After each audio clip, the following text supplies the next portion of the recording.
Welcome to one of the most disturbing cases recorded in the history of Wilkinson County, Mississippi. Before we begin, I invite you to leave in the comments where you're watching from and the exact time you're listening to this narration. The year was 1853, when the Ashford plantation stood as a monument to old Southern wealth, its imposing white columns rising above fields that stretched to the horizon, its prosperity built upon the labor of 60 souls held in bondage. Among them was a man known only as Silas, rendered mute by fever in childhood, but possessed of an intelligence that belied the assumptions of those who owned him. For 12 years, he had moved through the master's house like a shadow, his silence mistaken for ignorance by the family who discussed their most private matters in his presence. What he witnessed one autumn evening in Nathaniel Ashford's study would set in motion events that would see the complete extinction of the Ashford name. The main house sat atop a gentle rise overlooking bottomlands where cotton grew in endless rows, the white bowls resembling snow even in the suffocating heat of summer, and behind the carefully maintained gardens lay the quarters where those who labored lived in conditions that stood in stark contrast to the luxury they maintained for others. Nathaniel Ashford had inherited the property from his father in 1838, building upon an already considerable fortune through methods that would only become apparent decades after his name disappeared from all living memory. The family consisted of Nathaniel himself, his wife Margaret, their 3 sons, and 1 daughter, each of whom would meet fates so peculiar that future researchers would struggle to explain the pattern of tragedy that befell them all. Silas had been purchased as a child specifically for house service, his inability to speak viewed as an asset rather than a deficiency,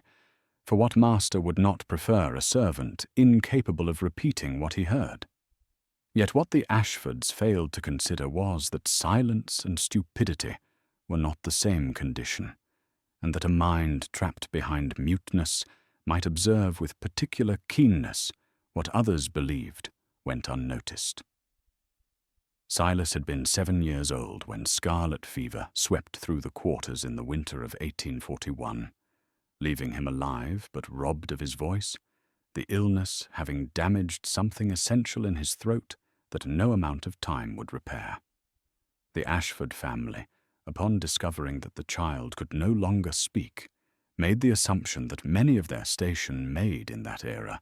conflating his muteness with a general deficiency of mind, and thus assigned him to house duties where his perceived simplicity would pose no threat to their private affairs. Nathaniel Ashford, at 45 years of age, carried himself with the bearing of a man who believed his position in society had been ordained by Providence itself, his involvement in county politics, and his friendship with the governor giving him influence that extended far beyond the boundaries of his property. His wife, Margaret, 38, and known throughout Wilkinson County for her refined manners and her skill at hosting gatherings where political alliances were forged over crystal glasses of imported wine, maintained the household with exacting standards that left no detail unattended. Their eldest son, Thomas, 22, and recently returned from medical studies in Philadelphia, had already begun to establish himself among the planter class, while William at 19 showed more interest in the management of the land itself,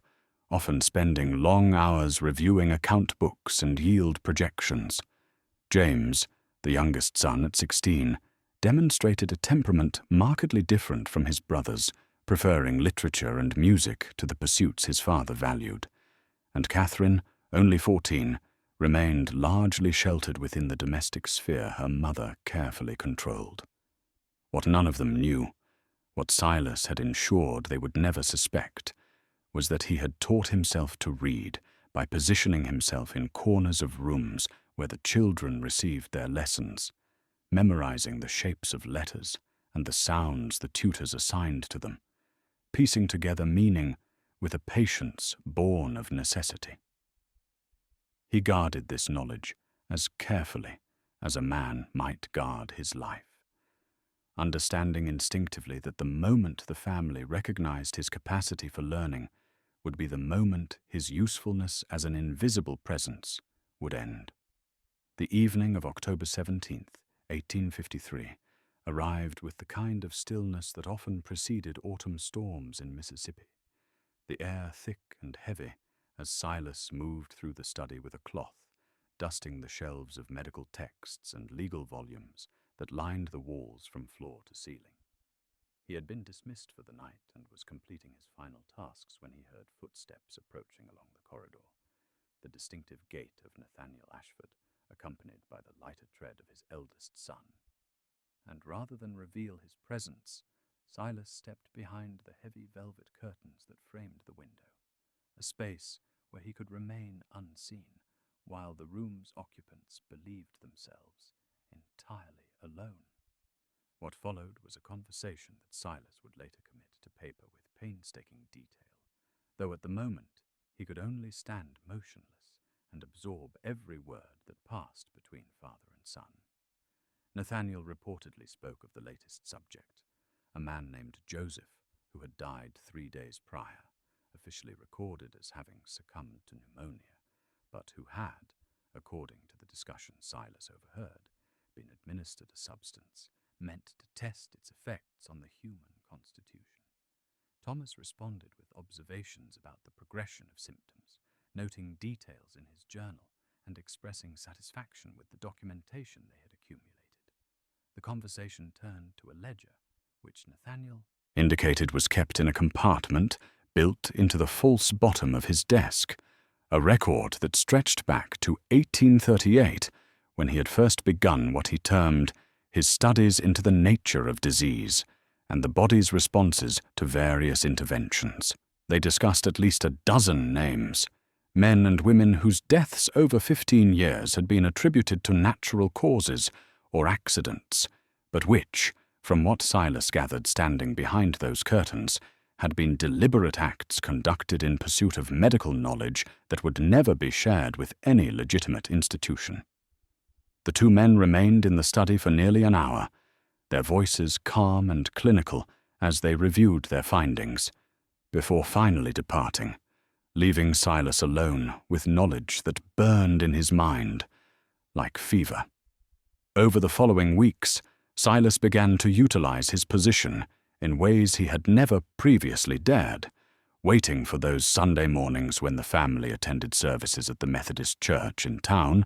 a journey that consumed the better part of 3 hours when one accounted for travel and the social obligations that followed the sermon. On the first such occasion, after that October evening, he entered the study and approached Nathaniel's desk with hands that trembled despite his determination, locating the hidden compartment exactly where the conversation had indicated it would be, a cunningly crafted space beneath the regular drawer that opened only when one pressed upon a particular point in the wood grain. The ledger he extracted was bound in dark leather, its pages covered in Nathaniel's precise handwriting, and what Silas found documented within those pages would haunt him for the remainder of his days. The records began in March of 1838 and continued through to the present month, each entry noting a name, a date, a procedure or substance administered, and a detailed accounting of what followed. There were descriptions of surgical experiments performed without any consideration for the pain inflicted, operations conducted not to heal, but to observe how the body responded to various techniques that Nathaniel wished to attempt before employing them on patients who could afford his services. There were notations about deliberately induced illnesses, subjects infected with disease to test proposed remedies, their suffering measured and recorded with the dispassionate language one might use to document observations of insects or plants. Sarah, aged 23, exposed to contaminated water to study the progression of cholera. Benjamin, aged 40, subjected to an experimental surgery to access the organs within the chest cavity, dying on the table while his final moments were noted with clinical detachment. Rebecca, aged 16, given increasing doses of mercury to determine at what point the substance became fatal. Page after page detailed the systematic destruction of human beings, treated as nothing more than instruments of inquiry, each life reduced to data points, in what Nathaniel clearly considered his contribution to medical science, though no institution would ever know of his work. The patterns that Silas had discovered in the ledger were not entirely unknown to others who lived and labored on the Ashford plantation, though none possessed the complete picture that the written records provided. Ezra, the blacksmith whose forge stood at the far edge of the property, had spent the last several years crafting instruments whose purposes troubled him deeply, tools that resembled those used for veterinary work, but which were requested with specifications that suggested other applications, and he had noted that certain individuals would be summoned to the main house only to return in states of obvious distress, or in some cases, not to return at all. Ruth, who served as midwife to the enslaved community, had witnessed the disappearance of 3 women under circumstances that defied the explanations offered by the Ashford family, each having been called away supposedly to tend to relatives on neighboring properties, but never arriving at their stated destinations according to the quiet inquiries she had made. Hannah, whose domain was the kitchen and who prepared the meals served both in the main house and distributed to the quarters, had observed Thomas Ashford requesting certain herbs and compounds be kept separate, preparations that bore no resemblance to ordinary cooking ingredients, but which he claimed were for medicinal purposes that required careful handling. Silas, understanding that his knowledge demanded action, but uncertain how to communicate what he had learned, discovered an old slate and chalk in a storage room, items once used by the Ashford children in their early lessons, and he began carrying these with him as he moved through his duties. It was Ruth who first received his message, a simple word written during a moment when they passed near the well one evening, and her sharp intake of breath when she read it told him that she understood not merely what he had written, but what his ability to write signified. They began meeting in careful intervals, Silas scratching out observations on the slate, while Ruth committed them to memory, building between them a second record of the horrors unfolding within the plantation's boundaries. By the spring of 1854, the nature of the activities within Nathaniel Ashford's study had begun to shift in ways that Silas observed with growing alarm. For what had previously been the domain of father and eldest son now included William with increasing frequency, the second son being instructed in the same methods and philosophy that had guided the family's secret pursuits for 16 years. Silas, whose duties required his presence in and around the study at various hours, witnessed through partially opened doors and overheard through walls the systematic transfer of knowledge from one generation to the next, Thomas explaining to his younger brother the importance of detailed documentation and the necessity of selecting subjects whose absence would attract minimal notice. The experiments themselves appeared to be escalating in both frequency and severity, with Nathaniel reportedly expressing a desire to attempt more complex procedures before age diminished his steady hands, and the ledger which Silas continued to access during the family's Sunday absences now contained entries that revealed an urgency previously absent from the clinical notations. James, the youngest son, presented a different picture entirely, for on several occasions Silas observed him departing the study when discussions turned to particular topics, his face bearing expressions that suggested discomfort or perhaps moral conflict, though whether this represented genuine opposition or merely a weaker constitution remained unclear. Catherine, now 15, continued to move through the household entirely ignorant of what transpired in the masculine sphere of her father and brothers, her days occupied with the pursuits deemed appropriate for young women of her station, her lessons in music and literature, and household management preparing her for a future that seemed increasingly unlikely to unfold as her mother planned. What troubled Silas most profoundly as he witnessed these developments was the recognition that Nathaniel's work would not end with his death, that the knowledge and inclinations had been successfully transmitted to the next generation, ensuring that the suffering documented in that leather-bound ledger would continue indefinitely, unless some intervention occurred to break the cycle. The Woodville Republican, a weekly newspaper serving Wilkinson County and surrounding areas, published a notice on July 28, 1854, that would mark the beginning of a mystery that remains unsolved to this day, though various theories have emerged over the decades that followed. The notice, positioned prominently on the third page between advertisements for patent medicines and estate sales, read as follows: Missing. Nathaniel Ashford, aged 45 years, proprietor of the Ashford plantation on the Woodville Road, last observed entering his private study on the evening of July 26th. Mr. Ashford stands approximately 6 feet in height, of substantial build, with graying hair and distinguished features. He was wearing a dark suit and carrying no luggage or traveling necessities at the time of his disappearance. His horse remains in the stable, his personal effects undisturbed in his chambers, and a sum of $3,000 known to be kept in his safe has been found intact. No signs of struggle or disturbance have been observed upon the premises. Mrs. Margaret Ashford and her son, Thomas Ashford, offer a reward of $500 for any information leading to the discovery of Mr. Ashford's whereabouts or the circumstances of his disappearance.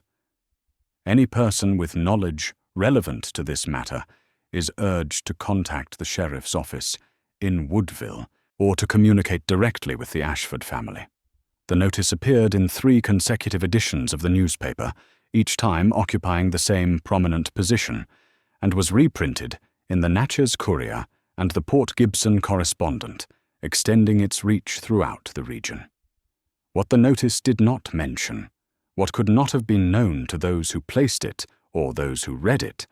was that Nathaniel Ashford's disappearance occurred exactly 9 months after Silas had first discovered the ledger in the hidden compartment, and that the last entry in that ledger, dated July 25, 1854, described plans for an experiment that would require several hours of uninterrupted privacy in the study.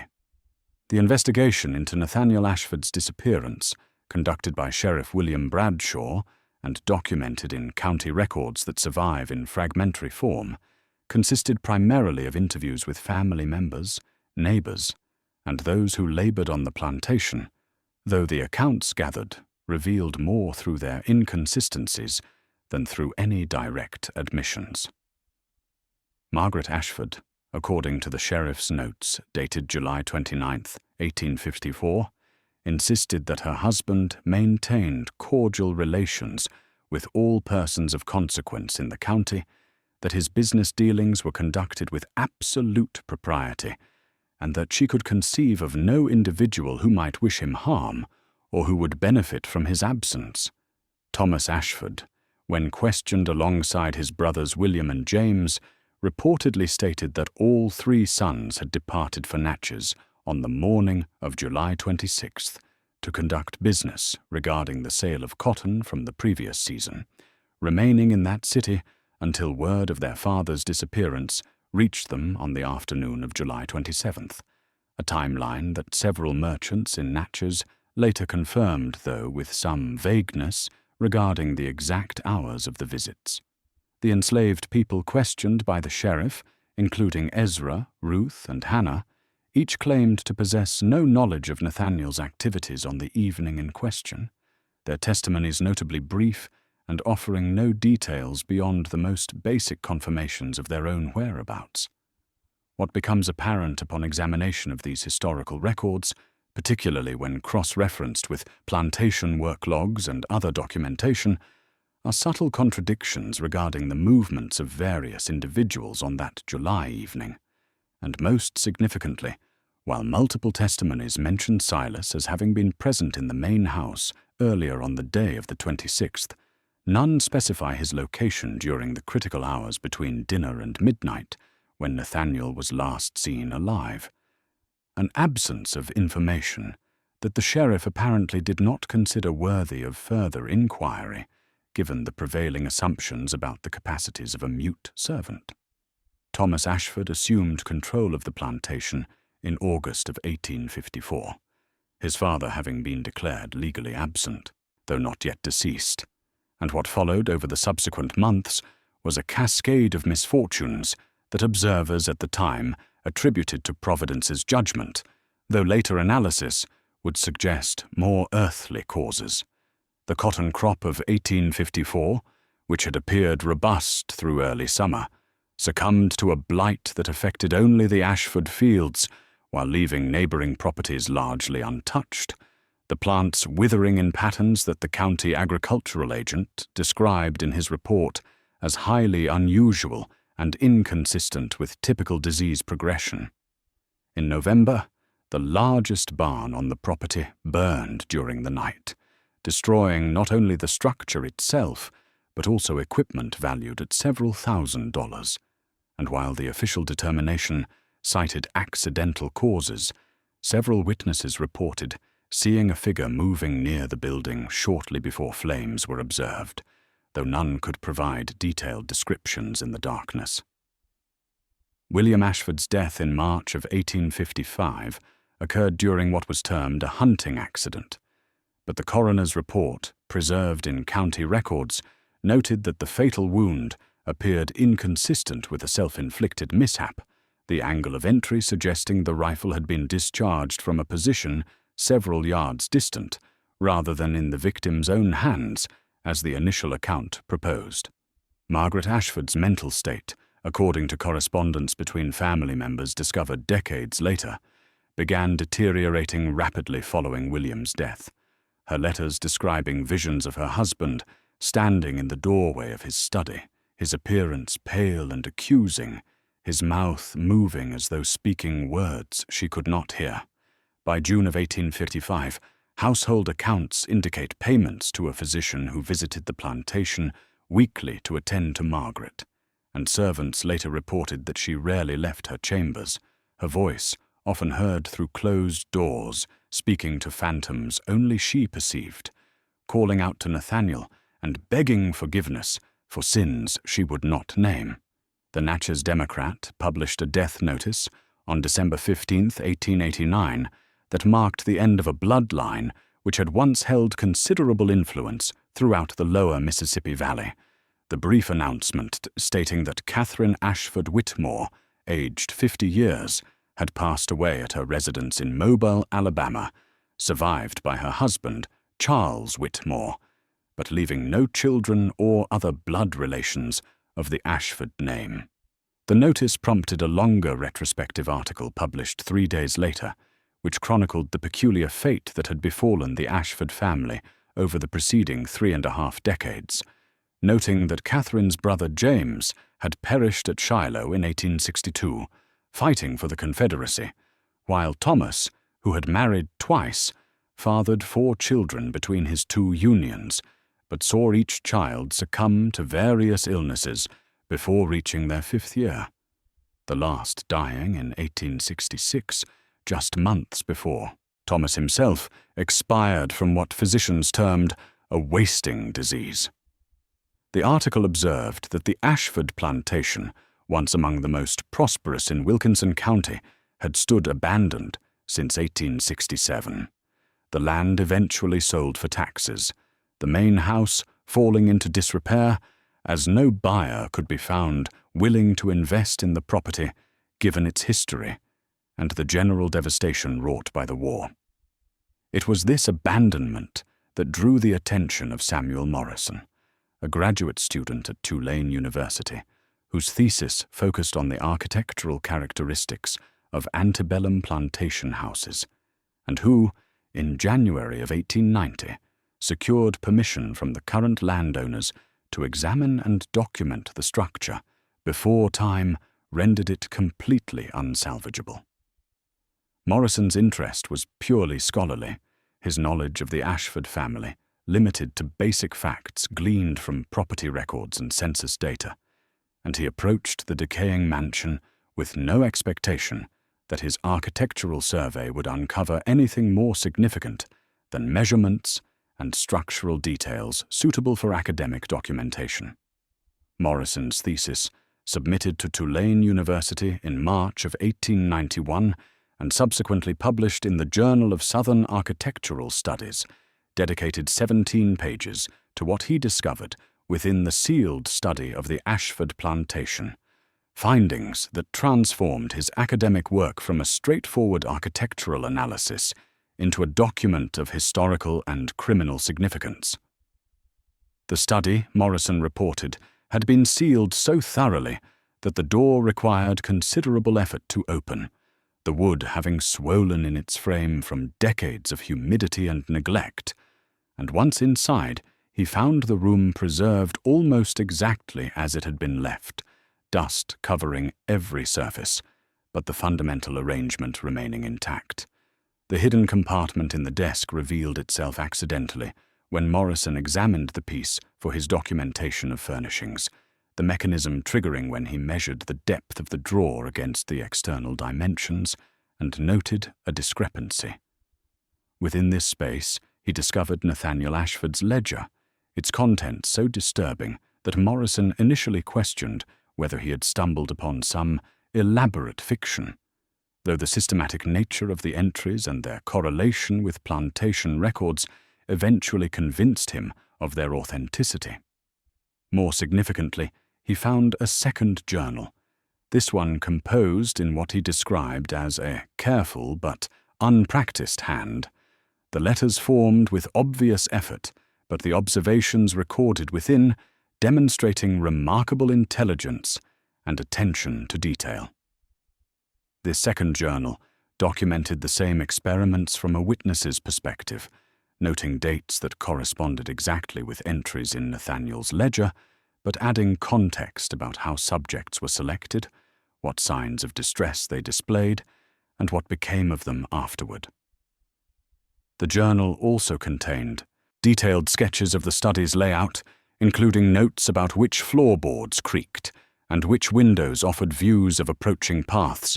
along with a carefully drawn map of underground passages that Morrison was able to partially verify through his architectural survey, tunnels built during the plantation's original construction that connected the main house to several outbuildings. Morrison's analysis of the second journal, detailed in a supplementary chapter, added to his thesis after further research, revealed the identity of its author through cross-referencing with estate records held in the Wilkinson County Courthouse, documents showing that a man named Silas, described as mute and approximately 30 years of age, was sold from the Ashford estate to a plantation in Mobile, Alabama, in August of 1855, the transaction occurring mere weeks after Thomas Ashford's death from poisoning in what officials had ruled an accidental exposure to contaminated food stores. The journal itself contained no direct identification, but Morrison noted that the handwriting matched notations found on various household documents from the Ashford plantation, including inventory lists and work schedules that bore corrections and additions in the same careful script. Most conclusively, Morrison traveled to Mobile in late 1890 and succeeded in locating descendants of the plantation where Silas had been sent, conducting interviews with elderly residents who recalled family stories about a mute man who had lived among them for nearly 50 years, a person who communicated through writing and who was known for his unusual intelligence and his habit of keeping detailed records of events he witnessed.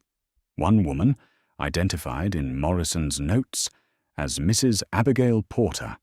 granddaughter of the plantation's former owner, reportedly stated that her grandfather had often remarked upon Silas's capabilities, noting that the man wrote with a clarity that surpassed many educated persons,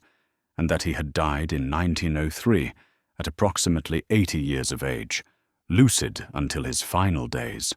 What transformed Morrison's understanding of the journal from mere witness account to something far more significant was his eventual recognition, upon repeated readings, that certain passages described not passive observation, but deliberate action, entries that detailed the careful documentation of information about each member of the Ashford family,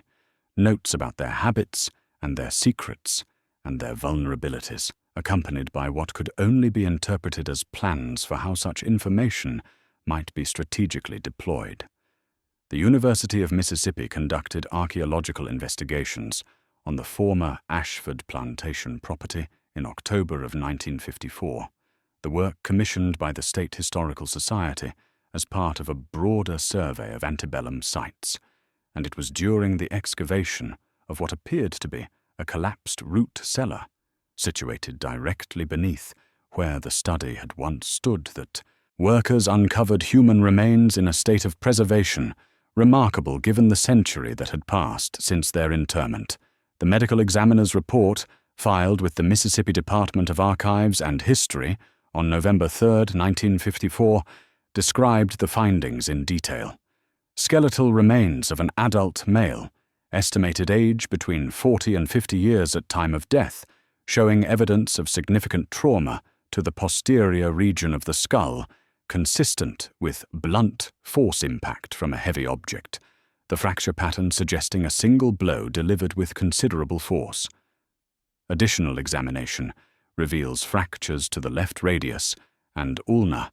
consistent with defensive injuries sustained when the victim raised his arm to protect himself. No evidence of perimortem healing observed, indicating death occurred at or very near the time of injury. The forensic analysis, employing methods newly available in that era, placed the time of death at approximately 100 years prior to discovery, with a margin of error of plus or minus 10 years, situating the remains precisely within the period of Nathaniel Ashford's disappearance. More conclusively, personal effects found with the remains included a pocket watch engraved with the initials NRA, a signet ring bearing the Ashford family crest, and fragments of fabric consistent with the quality of clothing worn by wealthy planters of the 1850s, all of which were documented in estate inventories and correspondence preserved in family papers that had been donated to the Historical Society years earlier. The location of the remains, directly beneath the study floor in a space that Morrison's 1891 map of underground passages had identified, but which he had been unable to access during his survey, suggested deliberate concealment by someone intimately familiar with the property's hidden architecture. Dr. Eleanor Vance, a historian specializing in the antebellum period at the University of North Carolina, published a comprehensive analysis in the journal Southern Historical Quarterly in 1978 that synthesized decades of fragmentary evidence into a coherent narrative of what she termed a methodical campaign of justice enacted from a position of complete invisibility. Her paper, titled The Silent Witness, Resistance and Retribution on the Ashford Plantation, 1853-1855, drew upon Silas's journal, as transcribed by Morrison, the archaeological findings of 1954, death records from Wilkinson County, newspaper archives from throughout the region, and correspondence between prominent families that had gradually made its way into various historical collections. Vance's analysis revealed that Silas had not merely documented the Ashford family's crimes, but had systematically gathered information about each family member's vulnerabilities, secrets they believed were safely hidden, and had deployed this knowledge with surgical precision over the course of 18 months. The journal entries showed that Silas had discovered Thomas's continuation of his father's experiments and his additional involvement in the theft of funds from an estate he was managing for a recently deceased neighbor, information that Silas ensured reached the deceased man's family through an anonymous letter delivered on March 14, 1855, one day before Thomas died from what the official report termed accidental arsenic exposure in his evening meal. William's death during a hunting excursion, Vance noted, occurred on property belonging to the Thornton family, and estate records showed that Silas had been granted a rare pass to visit an elderly woman on that same plantation on the very day of the accident, placing him in proximity to an event that the coroner had found suspicious, but that no one had investigated further. The pattern extended beyond the brothers, Vance argued, to the crop failures that struck only Ashford Fields, the mysterious barn fire, and even Margaret's descent into madness, which several of Silas's journal entries suggested was accelerated by carefully arranged circumstances designed to make her believe her husband's ghost genuinely haunted the study, where his body lay hidden beneath the floor. A document discovered in 2019 by archivists conducting a comprehensive digitization project at the Mississippi Department of Archives provided what many researchers consider the closest approximation to a confession that will ever emerge from the historical record, though its ambiguity has generated as much debate as clarity. The document, dated October 12, 1903, consists of a statement taken down by Reverend Augustus Mitchell of Mobile, Alabama, at the bedside of an elderly man whose name the Reverend recorded simply as Silas, a man who, unable to speak, communicated his final testimony through written responses to questions posed by the minister. The statement, composed in third-person narrative as befitted its method of transcription, neither confirmed nor denied direct responsibility for the death of Nathaniel Ashford,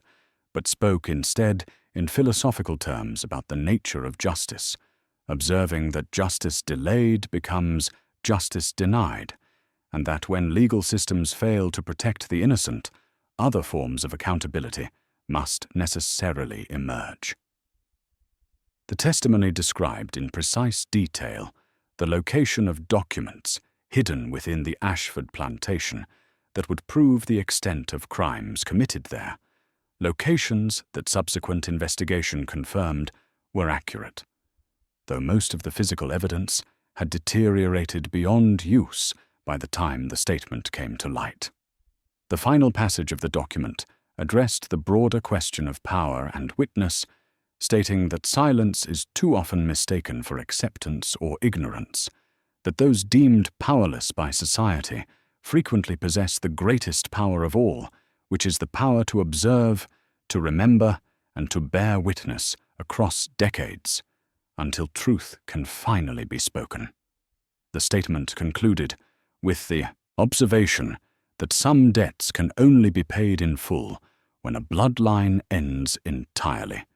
Historical records confirm that the Ashford name ceased to exist with Catherine's death in 1889, and property records from Wilkinson County show that one cabin in the former slave quarters received regular maintenance funded by anonymous payments made through a mobile bank until November of 1903, the same month that Silas died at age 80.